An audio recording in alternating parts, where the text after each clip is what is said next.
Umunem Diabia, fellow Nigerians and friends, I bring you warm greetings from our dearly beloved capital city, Umuahia.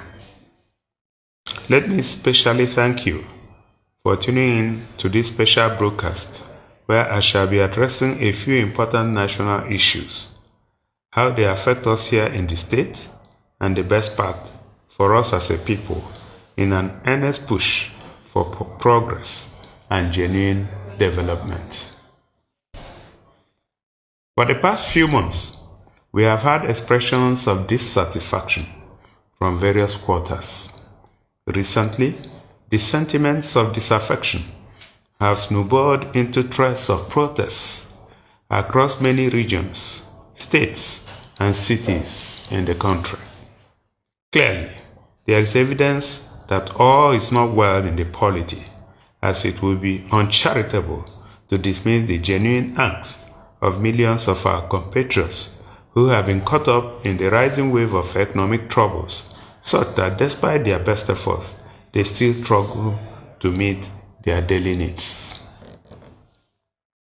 We have to acknowledge that some of the measures taken by the central government to stop the hemorrhaging of our economy has brought severe hardship to many individuals, families, and organizations. Uncertainty has become rife, and there is widespread fear about what tomorrow may bring, as biting inflation continues to frustrate the plans of individuals and businesses.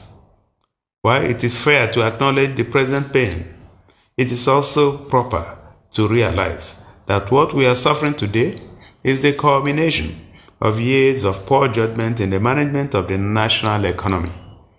The ill-advised policy decisions of the past, recklessness in the use of ways and means instrument of the central bank, and a certain inability to address rampant acts of economic sabotage all contributed to the distress now affecting millions of Nigerians.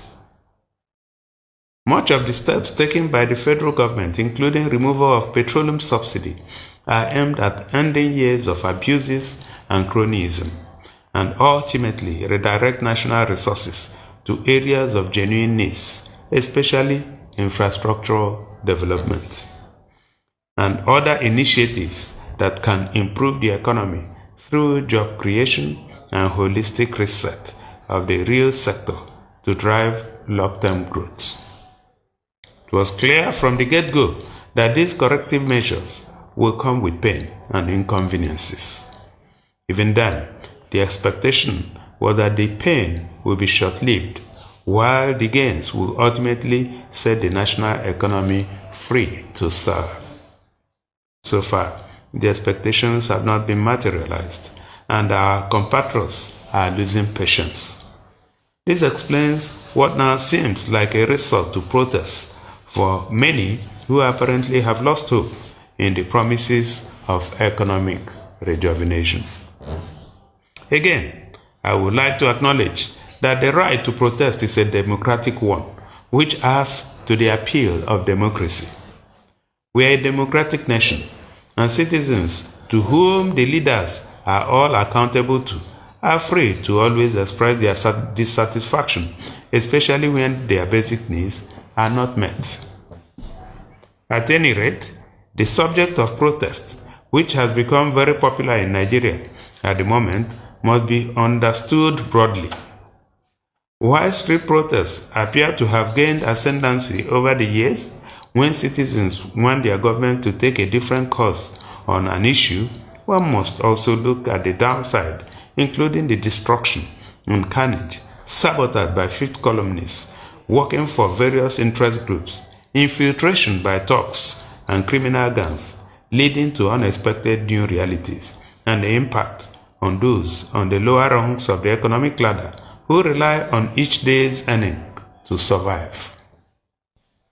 So, while the intentions of the promoters of the protest may be genuine and wholesome, we have also seen many instances where similar initiatives were hijacked by under-interest groups in pursuit of an agenda that may be unknown to the original promoters.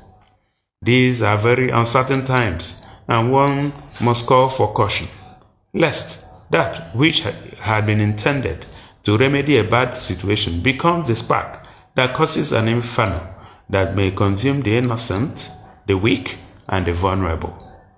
Our government has taken it as a duty to protect these groups in our society. Again, may I admit that there are genuine reasons for dissatisfaction with what has been and possibly what is. But then, how about we consider